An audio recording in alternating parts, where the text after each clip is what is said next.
Urgente! O martelo japonês sobre Moscou. Tóquio entra na luta pela Ucrânia. Sob sigilo absoluto, foi entregue à Ucrânia o que transformará o exército russo em cinzas. A aliança entre Kiev e Tóquio frustrou os planos de Putin. A Grã-Bretanha iniciou a execução marítima dos navios de Putin. Enquanto Moscou tentava reagir, Keir Starmer ordenou uma limpeza total. A Europa mudou o tom. As forças britânicas encurralaram o Kremlin em um cerco mortal. Choque! A Turquia tomou essa atitude. O fim do Kremlin. Erdogan e Zelensky fecharam um acordo. Os muros do Kremlin estão caindo. Um golpe devastador do qual não há escapatória. E mais, a Armênia está enterrando a OTSC. Putin sendo humilhado ao vivo. Tachinian bateu a porta na cara de Putin. Belarus parte pro abate. Da quem é o alvo? Lukashenko joga um jogo duplo mortal. Para onde os tanques bielorrussos estão realmente apontados? Tudo isso a seguir em nossa edição do Ponto Crítico. Neste momento, o punho da morte japonês paira sobre o Kremlin. Era o que todos em Moscou temiam. O Japão atingiu o coração da Rússia. Tecnologias japonesas do futuro já integram os sistemas de defesa ucranianos. O que exatamente os japoneses enviaram à Ucrânia sob sigilo absoluto? Não sei. A Rússia protestou formalmente contra o Japão e convocou o embaixador japonês em Moscou. O motivo foi a nova cooperação entre Tóquio e Kiev na área de tecnologia de drones. O Itamaraty russo acusou o Japão de atos hostis e de apoiar a Ucrânia na guerra. Trata-se de um acordo entre a japonesa Terra Drones e a ucraniana Amazing Drones LLC, revelado em março. O lado japonês investe na empresa ucraniana, que é especialista no desenvolvimento de drones interceptadores. O foco é combater drones de ataque e reconhecimento, incluindo os Shaheds iranianos usados em massa pela Rússia. Derrubar mísseis com mísseis pode até ser normal, mas abater um Shahed de $30 mil com um míssil de mais de $500 milhão é um absurdo econômico e não é mais aceitável. E as pessoas estão começando a entender isso. Por isso, a demanda é extremamente alta. Além disso, a participação do Japão em tal projeto tem um significado especial. Desde a Segunda Guerra, o país segue uma política pacifista e evitou por muito tempo conflitos militares no exterior. Mas com a guerra total na Ucrânia, Tóquio está revisando gradualmente o seu papel. O Japão já deu bilhões de dólares em ajuda à Ucrânia, desde apoio humanitário até a reconstrução da infraestrutura e energia. O Japão considera os territórios ocupados como tal e se recusa a assinar a paz com a Rússia, porque eles querem que devolvam Sakhalina e as Ilhas Kurilas. Portanto, é lógico que ajudem qualquer país em guerra com a Rússia, com o que for, até lançando mísseis se quiserem. Além disso, o Japão aderiu às sanções contra a Rússia e declarou repetidamente apoio à integridade territorial da Ucrânia. Agora, a cooperação atinge o nível tecnológico, ainda que por meio de empresas privadas. Ao mesmo tempo, a posição política de Tóquio permanece consistente. Em 26 de fevereiro, o chanceler do Japão confirmou: o país continua ao lado da Ucrânia. Essa posição é inalterável. O que é óbvio é que a Rússia não apoia. Bem, eles fizeram um escândalo hoje cedo com o Japão, porque o Japão investiu um pouco de intelecto e dinheiro na produção de drones ucranianos. Um pouquinho. Só um pouco. Eles têm interesse, talvez até mais para si mesmos. Mas eles nos ajudaram um pouco. E agora esse escândalo de que o Japão, que os samurais estariam quase participando da guerra ao lado da Ucrânia.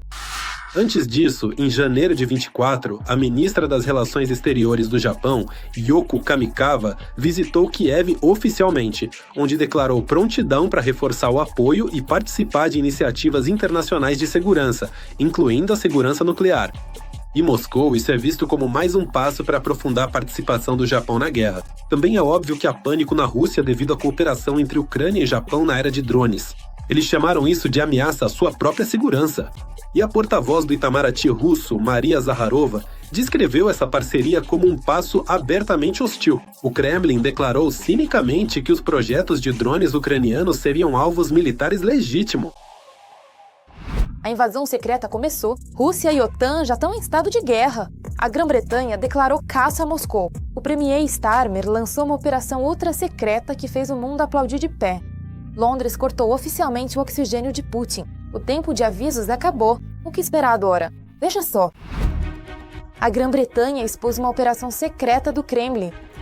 Ao presidente Putin eu digo, nós estamos vendo você. A Rússia realizava uma operação secreta com submarinos em águas britânicas. Healy respondeu ao Kremlin e a Putin: não tiraremos os olhos deles. Putin gostaria que nos distraíssemos com o Oriente Médio. Mas a Rússia é a principal ameaça para o Reino Unido e seus aliados. As Forças Armadas Britânicas monitoraram 3 submarinos russos no Atlântico Norte por mais de um mês, 24 horas por dia. Isso não é mais um patrulhamento comum, mas uma tentativa de testar os pontos vulneráveis do Ocidente. O ministro da Defesa expôs e tornou pública uma operação russa que nenhum dos lados havia comentado anteriormente. Há uma espécie de confronto submarino ocorrendo entre os dois países, que geralmente fica fora da vista do público. É interessante que ele levante essa questão por uma série de razões. Ele chama isso, a meu ver, de uma demonstração de força em termos das capacidades britânicas e aliadas. A Marinha Real trabalhou com os noruegueses usando aviões de reconhecimento das forças reais para rastrear 3 submarinos. Como relatou o ministro da Defesa, John Healey, esse grupo incluía um submarino nuclear do projeto 971 Chuka-B, além de 2 barcos especializados da Diretoria Principal de Pesquisa em Águas Profundas. O Chuka-B poderia estar servindo como um alvo de distração para atrair atenção para si. Enquanto isso, os submarinos operavam diretamente sobre infraestruturas críticas. O submarino de ataque da classe Aquila e 2 submarinos de reconhecimento GUG deixaram as águas britânicas e voltaram para o norte.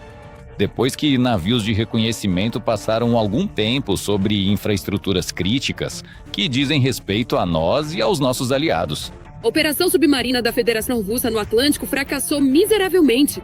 A frota britânica expulsou submarinos russos que estavam envolvidos em espionagem. Nesse caso, o lado britânico também pode responder com ações semelhantes. Healey não revelou o que exatamente os submarinos russos tentavam fazer, mas, pelas palavras do ministro da Defesa, ficou claro que o alvo eram as comunicações submarinas. Não há evidências de que qualquer dano tenha sido causado. Pelos gasodutos instalados sob a água, passa uma parte significativa do gás que aquece o Reino Unido. Nossas forças armadas estão entre as melhores do mundo. E o público britânico não deve duvidar de que este governo fará todo o necessário para proteger nossa segurança nacional e econômica. Onde quer que no mundo isso seja necessário. Ao longo da costa do Reino Unido, especialmente no leste da Inglaterra e no sudoeste do país, existem cerca de 60 cabos submarinos que chegam à costa em vários pontos. Por eles passa até 99% do tráfego internacional de internet e telecomunicações, que sustenta as atividades bancárias globais, o comércio e as comunicações. Não evitaremos agir e expor as atividades desestabilizadoras da Rússia, que visam testar nossa determinação. A luta há muito tempo ultrapassou os limites da terra e do ar. A Rússia quer minar a estabilidade de outros países. O Reino Unido está intensificando seus esforços de defesa, gastando 100 milhões de libras esterlinas adicionais em aeronaves de busca de submarinos e lançando o programa Bastião Atlântico para criar forças navais híbridas britânicas. Dirigindo-se diretamente a Putin, Healey declarou: Nós vemos vocês, vemos suas atividades sobre nossos cabos e gasodutos, e vocês devem saber que qualquer tentativa de danificá-los não será tolerada e terá consequências graves. Segundo a Embaixada Russa em Londres, a agência de propaganda russa TASS negou a declaração de Healey. O governo do Reino Unido lembrou que esta não é a primeira atividade desse tipo do Kremlin. No ano passado, o navio de reconhecimento Yantar foi detectado perto das águas britânicas e nos últimos 2 anos, o número de navios russos que representam uma ameaça às águas britânicas aumentou. O Yantar é um dos principais navios usados pela Rússia para ameaçar o Reino Unido e nossos aliados. Nos últimos 2 anos, o número de navios russos que ameaçam as águas britânicas aumentou em 30%. O ministro das Relações Exteriores da Ucrânia, Andriy Sybiha, reagiu à contra-operação do Reino Unido. Valorizamos muito a vigilância e determinação de nossos parceiros britânicos. A exposição das ações maliciosas da Rússia é um dos métodos mais eficazes para combatê-las. Pedimos à comunidade internacional que abandone qualquer ilusão em relação a Moscou. Este regime deve ser contido, isolado e submetido a sanções implacáveis para deter suas ambições agressivas. Este ano, o Reino Unido reforçou o patrulhamento das águas para conter a agressão russa e proteger a infraestrutura submarina, e continua monitorando a situação de perto, cooperando com aliados para rastrear e prevenir qualquer atividade que ameace os interesses britânicos. Apodreceu, Ankara entra oficialmente na luta pela Ucrânia. Um golpe turco pelas costas de Putin. Zelensky e Erdogan fecharam um acordo deixando o Kremlin de mãos abanando. O acorde final para os ocupantes. Enquanto Moscou confiava no amigo Recep, Ankara desfere um golpe devastador que abalou as estruturas do Kremlin. Veja todos os detalhes. Zelensky está de volta à Turquia, mas desta vez o assunto não foi apenas negociações de paz. Agora, a Ucrânia é uma aliada plena e parceira de segurança. Em seu Facebook, o líder ucraniano afirmou que as decisões estatais pertinentes já foram tomadas. Em 2022, todos falavam do Bayraktar turco, que até estavam construindo uma fábrica aqui na Ucrânia, e nós meio que pegamos a tecnologia de drones deles, agora os turcos vão pegar a nossa. 4 anos se passaram. Nesse sentido, muita coisa mudou. Aqui, dizem os analistas, é importante não apenas vender seus produtos, mas firmar contratos de longo prazo. E na questão com a Turquia, é preciso construir a interação com sabedoria, para que a parceria não vire competição. Tanto a Ucrânia quanto a Turquia produzem drones. Isso significa que é preciso coordenar para que esses fornecimentos de drones para o Oriente Médio, eles não afetem negativamente o parceiro. Digo isso do lado ucraniano, mas a Ucrânia tem muita experiência em combate. Isso já é um pouco diferente, porque produzir um drone nem sempre é o suficiente para se defender de drones. Além disso, talvez o principal que a Ucrânia possa oferecer não sejam apenas os drones, mas a experiência de combater drones e mísseis de formas mais baratas do que a OTAN costuma fazer. É, por assim dizer, um modelo de defesa aérea pronto para uso, no qual Ankara, que já se defendeu 3 vezes de mísseis iranianos, está hoje extremamente interessada.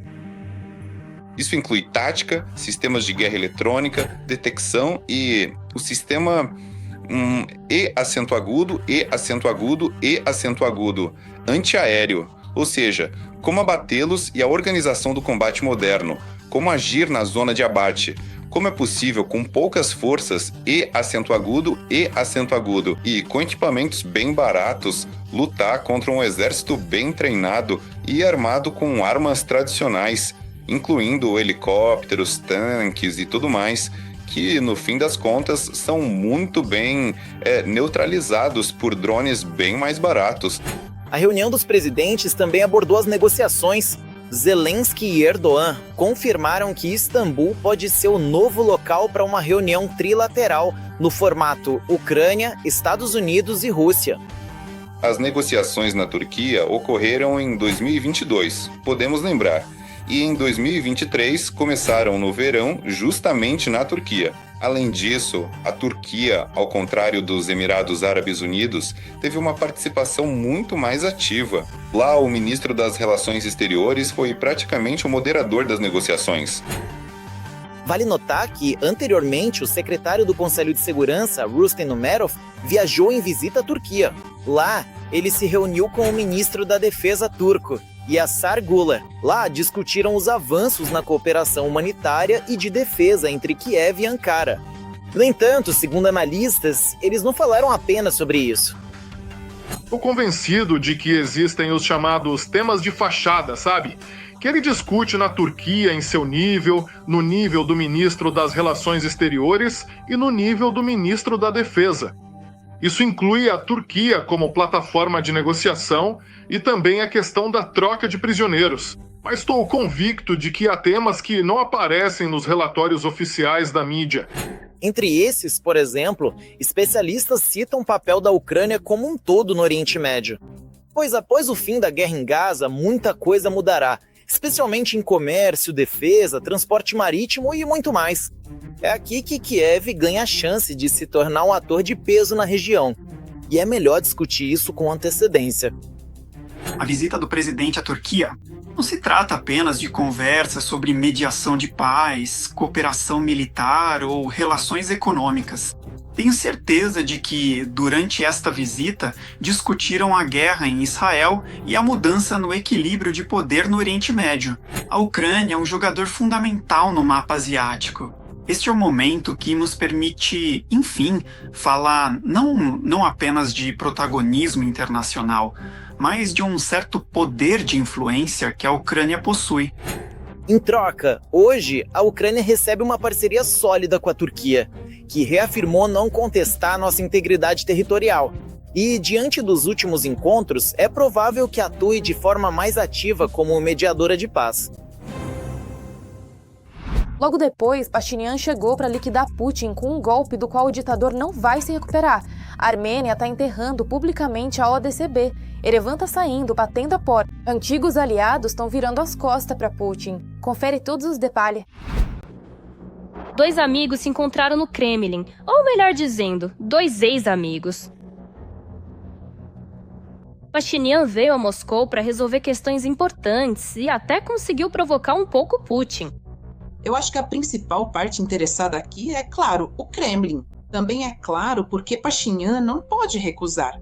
A Armênia está geograficamente situada de tal forma que, obviamente, precisa de boas relações com a Rússia. Outra coisa é que Mas a guerra entre a Armênia e Azerbaijão e a não intervenção da Rússia nessa história mostraram que hoje Putin não é capaz de nada. E como aliado, ele é absolutamente nulo. Claro que, no centro das atenções, estão as próximas eleições parlamentares na Armênia, que interessam muito ao ditador russo. Há muitas forças políticas que têm uma orientação pró-russa. Claro, eu lhe direi com toda franqueza, nós gostaríamos muito que todos esses partidos políticos pudessem participar deste trabalho político, de política interna, durante as eleições. Será que Putin nutre as últimas esperanças de obter o controle sobre o país? Putin tenta com todas as forças influenciar todas as eleições que pode, e ele as influencia por meios conhecidos. Mas mesmo nesse caso, Pashinyan deu uma resposta dura ao ditador e destruiu seus sonhos cor-de-rosa. Ele diz que não é que sejam necessários passaportes da Armênia. Não. Ele diz de forma mais sutil que vocês vão entupir de gente com passaportes russos, mas que aqui só podem ser eleitas pessoas que tenham uma única cidadania. E adeus. Embora, é claro, por estranho que pareça, qualquer interferência nas eleições da Armênia seja negada no próprio Kremlin. Vejam, os representantes europeus, eles veem a interferência de Moscou em tudo. Em todo lugar e em tudo. E não poderia faltar a discussão sobre os inimigos. Putin praticamente avisa. O rumo à União Europeia pode custar caro demais para Erevan, desde gás barato até pressão política. Nós entendemos que qualquer país busca as máximas vantagens da cooperação com países terceiros. Mas isso deve ser óbvio, deve ser honesto, dito antecipadamente, como se diz, logo de cara. Estar em uma união aduaneira com a União Europeia e com a União Econômica Eurasiática é impossível. É simplesmente impossível. Mas parece que foi aí que o primeiro-ministro enfrentou Putin. E dentro das paredes do Kremlin, mandou ele para bem longe. Enquanto houver a possibilidade de conciliar essas agendas, nós as conciliaremos. E quando os processos se desenvolverem até o ponto em que for necessário tomar qualquer decisão, eu tenho certeza que os cidadãos da República da Armênia tomarão essa decisão. Parece que Putin está perdendo um aliado e membro de sua União Econômica Eurasiática, que nem sequer nega que pode mudar o rumo para os países ocidentais. Qual é a vantagem de uma aliança com o Putin, afinal? A única coisa que o Putin diz abertamente é que temos preços de gás mais baixos. E Pashinyan pensa consigo mesmo, amanhã vão bombardear tudo e vocês também ficarão sem gás e tudo mais. É claro que, com certeza, do ponto de vista das perspectivas estratégicas, a aproximação com a União Europeia é muito mais interessante. Liberdade, independência e democracia são palavras que deixam o Putin de cabelo em pé. Mas diante das constantes quedas de internet na Rússia... Isso tudo é para a segurança de vocês. Migrem pro Max e pro VKontakte. Vão pro inferno com o seu Max e com o seu V-Contact. Pashinyan decidiu provocar o mestre do Kremlin com palavras que o incomodam e lembrou as vantagens do putinismo. Há cidadãos que acham que há democracia demais na Armênia, mas para nós essa é uma questão de princípio. Nossas redes sociais, por exemplo, são 100% livres. Não há absolutamente nenhuma restrição. A ruptura final entre os países ocorreu em 2022, quando eclodiram combates na fronteira entre a Armênia e o Azerbaijão, com confrontos já ocorrendo no próprio território armênio. No entanto, a Organização do Tratado de Segurança Coletiva, da qual a Federação Russa faz parte, não interveio. No momento, nós não estamos participando dos trabalhos da OTSC, justamente agora, por um motivo simples e bastante claro. Há uma razão específica para isso. Ainda não somos capazes de explicar ao nosso povo, aos nossos cidadãos, por que a OTSC não reagiu e não agiu. Enquanto isso, no centro de Moscou, ocorreram protestos contra o primeiro-ministro. Será que o Menksy nasceu? Ele prometeu paz ao povo. Respostas tão ousadas do primeiro-ministro da Armênia sugerem que o país já não precisa da ajuda da Rússia, nem desse tipo de apoio do Putin. Putin gasta tanta energia na guerra com a Ucrânia que simplesmente não sobra nada para o resto. E por isso, quando aqueles que antes eram aliados, parceiros, ou como quer que chamem o Putin, têm problemas, o Putin não consegue ajudar ninguém. E é por isso que os aliados estão se afastando com diferentes níveis de intensidade. E o mais surpreendente é que estamos vendo esse diálogo. O Kremlin, na verdade, tornou pública uma conversa que dificilmente rende pontos ao Putin. Será que a situação com os aliados está tão ruim que até momentos assim vão ao ar?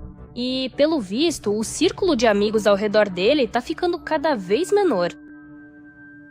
Choque. A Bielorrússia parte pro ataque. Putin forçou oficialmente o Lukashenko a puxar o gatilho. Uma nova guerra já tá batendo a porta. Mas o ditador em Minsk joga dos dois lados. Para onde os tanques bielorrussos estão realmente apontados? Um cenário familiar já tá sobre a mesa. Será que esse tiro será um suicídio para o regime de Lukashenko? Veremos isso a seguir. O regime de Putin prepara uma nova base para ataques contra a Ucrânia. Desta vez, a partir do território da Bielorrússia. Não pode haver, Pavel, nenhum tempo de paz. Estamos nos preparando para a guerra. Moscou planeja instalar na Bielorrússia bases para drones de longo alcance. Um passo que pode reduzir drasticamente o tempo de reação da defesa aérea ucraniana e mudar o equilíbrio das ameaças. A Bielorrússia nunca esteve tão pronta para a guerra, como ela está pronta hoje. Em todos os 31 anos de Lukashenko no poder, ele nunca investiu tanto no desenvolvimento do setor militar na Bielorrússia. E os números falam por si mesmos. Só na última semana, a Federação Russa lançou contra a Ucrânia cerca de 400 drones de longo alcance e dezenas de mísseis. O ataque principal atingiu a infraestrutura civil. Há mortos e dezenas de feridos. Putin não tem condições de realizar, o exército de ocupação de Putin não tem condições de realizar nenhuma ação ofensiva. Isso não existe. E o exército de Putin não tem nenhum potencial para ações ofensivas. E Putin e seu comando mudaram completamente o foco para ataques contra cidades pacíficas da Ucrânia. E isso é apenas parte de uma estratégia mais ampla. Após o ataque massivo de 24 de março, o presidente da Ucrânia, Volodymyr Zelensky, confirmou: a Moscóvia se prepara para uma nova fase de escalada. Nós temos informações claras de que a Rússia planeja a implantação futura de estações terrestres de controle de drones de longo alcance, tanto no território temporariamente ocupado da Ucrânia, quanto de 4 estações do território da Bielorrússia. Reagiremos de maneira apropriada. Se antes a Bielorrússia era usada como um corredor conveniente para a guerra, agora as máscaras caíram. Minsk se envolve cada vez mais no conflito, transformando-se de território de trânsito em uma base russa completa para ataques contra a Ucrânia. Desde 2022, tropas já entraram por aqui, mísseis foram lançados e a ofensiva contra Kiev começou.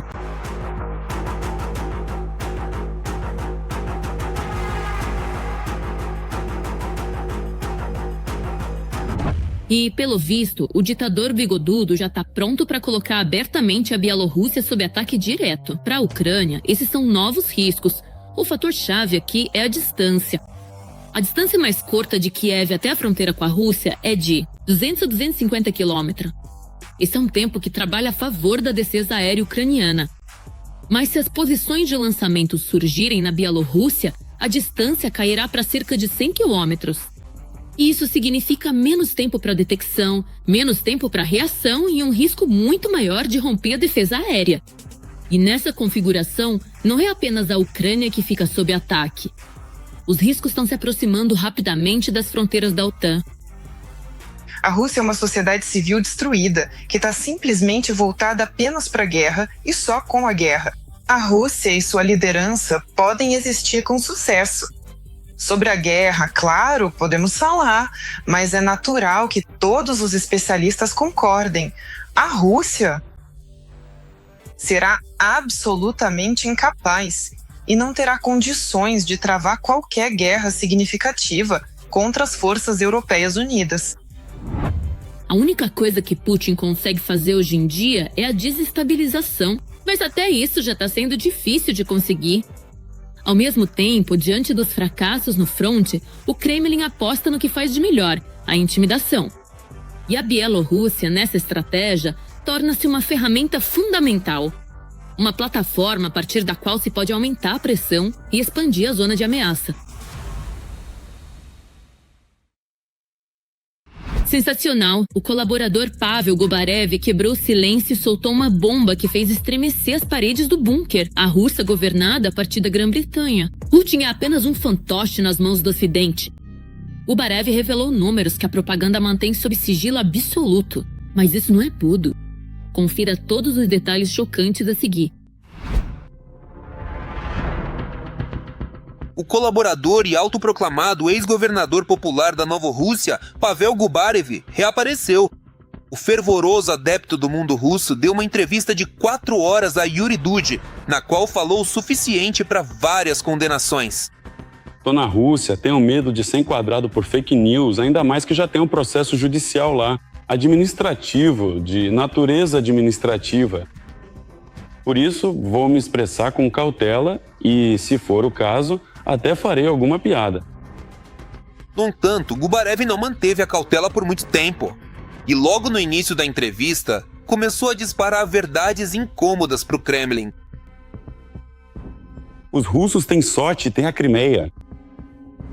Bem, são como se fossem pequenas faixas de terra. É uma pouco do sul. E, no entanto, as áreas do sul são as mais favoráveis para se viver. Por isso, os russos precisam buscar o sul. Só que essa movimentação de Putin para tomar novos territórios virou um problema para o Kremlin. Esse sangue está sendo derramado em vão. Sabe, não há objetivo nenhum nisso. Nós não temos. Estamos limpando a terra onde viviam os eslavos. Estamos limpando. Para quem? Para quem? Para quê? Ou seja, todo mundo já não tem o suficiente? O suficiente, mas nem tanto, admite o colaborador. Por isso o Kremlin nem pensa em parar. Somos irmãos, somos um povo irmão. E essa é uma posição forte. Sim, nós matamos um pouco vocês, mas vocês também nos mataram. Mas nós dizemos, somos um povo irmão, somos um só povo. Eles dizem, não somos um só povo, vocês não são nossos irmãos. O que significa, raciocina Gubarev, que é preciso apagar da face da terra mais algumas cidades. Nós não destruímos essas cidades porque queríamos. Isso também é um tipo de sacrifício, onde somos um instrumento. O ex-governador popular da Novorossia nem sequer esconde todas as atrocidades cometidas pelo exército russo e por colaboradores como ele. Nós também teremos que sofrer muito e, por assim dizer, derramar sangue. Depois, Gubarev vai ainda mais longe.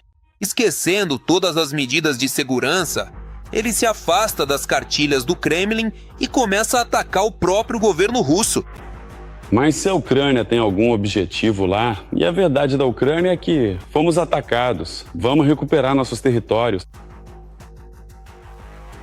Pode-se dizer que há uma verdade ali, Então, para nós, os objetivos da operação militar especial ainda não foram anunciados. O que queremos, o que estamos fazendo, para que serve tudo isso? E qual é o objetivo final? Onde a guerra termina? Ou seja, onde vencemos? Isso não foi dito. Para o homem do bunker, Gubarev atribui o papel de uma espécie de marionete nas mãos de um governo secreto invisível. Isso é compreensível, pois criticar o que está acontecendo dessa forma é muito mais conveniente e seguro. O Putin, ele realmente é outra coisa, né? Não tem como comparar, é diferente mesmo. Ou seja, Putin é ou um rótulo. Em toda essa estrutura, assim, que se chama Rússia, ou é um programa, ou algum tipo de programa de sistema, ou talvez seja algum tipo de religião. Só que, pelo visto, nem mesmo os patriotas Z mais fervorosos acreditam mais nessa religião. As pessoas estão um pouco cansadas, tanto de um lado quanto do outro. Foi isso que eu quis dizer com as palavras "a guerra perdeu o sentido". No entanto, Gubarev imediatamente faz uma ressalva. Do ponto de vista dos negócios, a movimentação de Putin continua rendendo milhões e bilhões de dólares para as pessoas certas. O fuzil gera o poder. A tese principal que precisa ser entendida. O fuzil gera o poder. Mas o próprio Gubarev, segundo suas palavras, supostamente não está envolvido nisso. Não tirei um centavo de ninguém. Não matei ninguém, não torturei ninguém. Minha consciência está limpa. E é por isso que, talvez, eu esteja vivo. Mas aqui o colaborador mente descaradamente, pois em poucos minutos ele mesmo confessa como praticava extorsão e tomava negócios em Donetsk.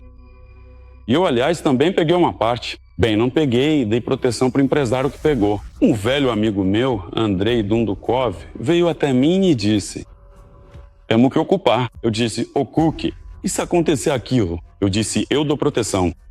Bom, enquanto eu ainda tinha lenha para queimar. E por muito tempo, enquanto pude, eu dei proteção. E há muitas contradições assim na entrevista de Gubarev. Por exemplo, ele enfatizou várias vezes que está lutando no fronte contra os fascistas. Mas ele mesmo se revelou um baita de um nazista. Tem que procurar. Tem até uma foto, até mostraria para você.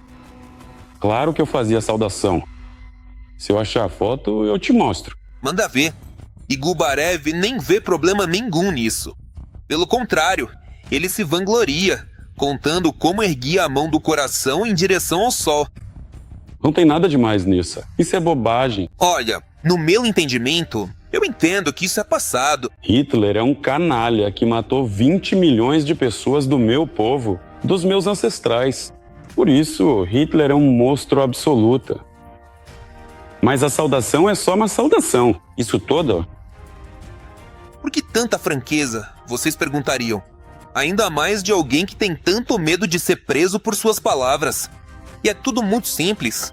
Acontece que, para atacar o homem do bunker, mesmo que com cuidado, Gubarev recebeu uma ordem direta de cima. Pois é, eu faço uns bicos pro governo do Putin, pode-se dizer assim, sim. Mas sem me envolver emocionalmente. E pelo visto, Gubarev tá gostando muito dessa nova ordem, pois o Putin cansou até ele mesmo. É impossível o que está acontecendo sem contradições. E o Putin malvado no trono, um fascista que é um baita de um tirano. Essa é a explicação mais detestável de todas. Às vezes eu ficava nessa negação sem dizer isso publicamente. Mas não se deve ter muita simpatia por Gubarev. Ele foi e continua sendo um colaborador sem princípios, que simplesmente mudou pro lado de quem paga mais. Quem de nós é o idiota, bem? A história dirá em breve.